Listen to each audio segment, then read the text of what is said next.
Agora, 8 horas e 48 minutos, liberdade de opinião.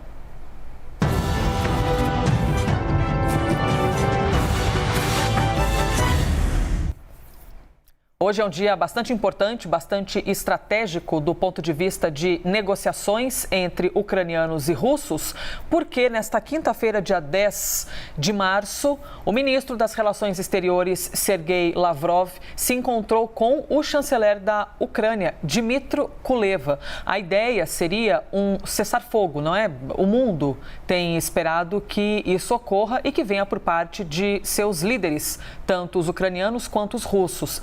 Por enquanto, não é isso que a gente tem podido ver. E, a todo momento, as autoridades também da Rússia continuam reiterando que seguem com a sua missão, que o que está ocorrendo na Ucrânia é uma operação militar. Eles não chamam de guerra, nem de ataque ou de conflito, é de operação militar. E dizem que a Rússia vai alcançar o seu objetivo de garantir o status neutro da Ucrânia e que prefere fazer isso por meio de negociações. É o que disse também a porta-voz do Ministério, aliás, das Relações Exteriores da Rússia, a Maria Zakharova.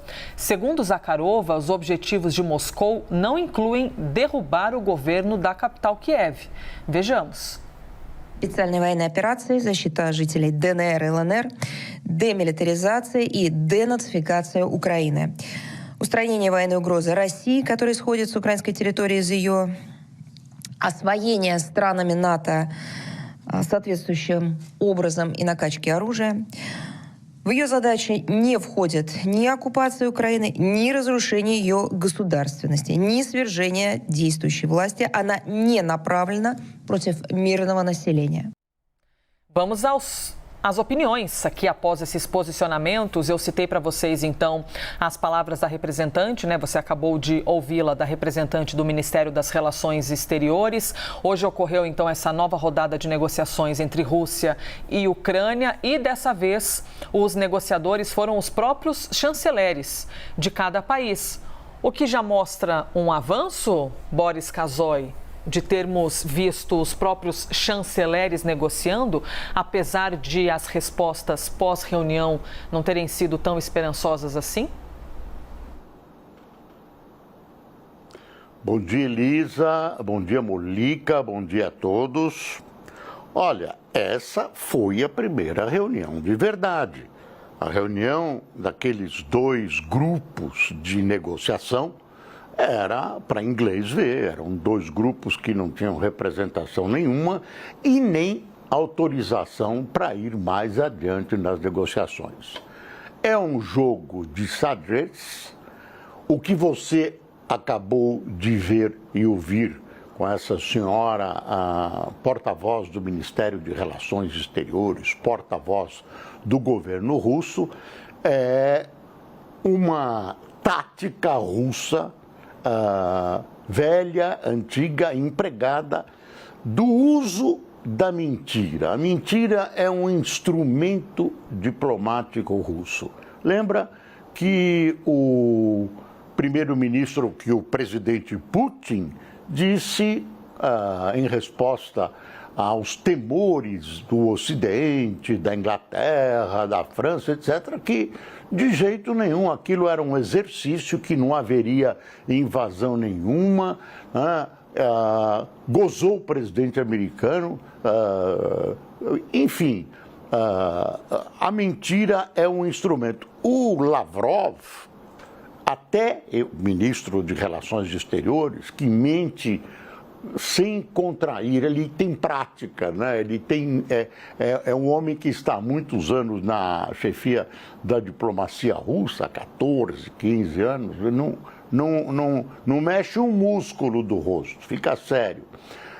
Ele respondeu uma pergunta sobre o bombardeamento daquela maternidade, todo mundo viu as vítimas, e ele tranquilamente disse o seguinte: não, aquilo, a imprensa e os governos ocidentais, para o mundo livre, entre aspas, se estão mentindo, porque nós bombardeamos mesmo, porque a maternidade, o prédio estava sendo usado pelas forças ucranianas, usando de biombo o fato de ser uma maternidade.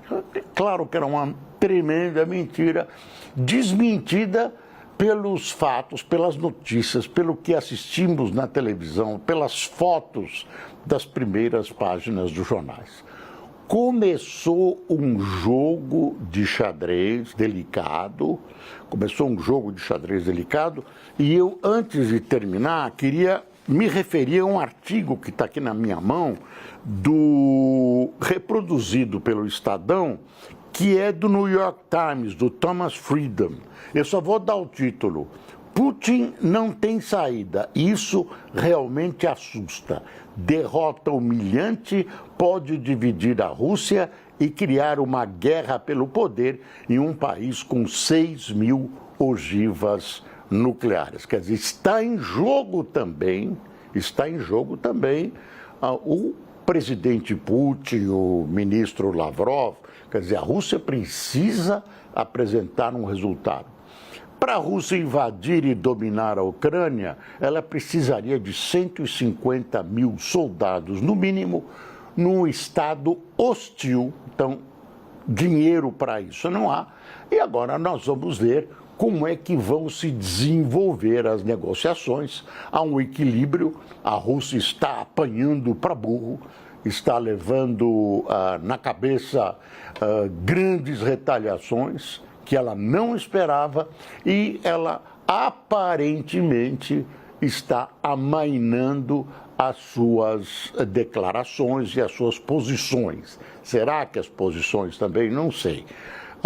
Mas uma coisa nós podemos garantir, ela não abandonou os seus sonhos hegemônicos no leste da Europa.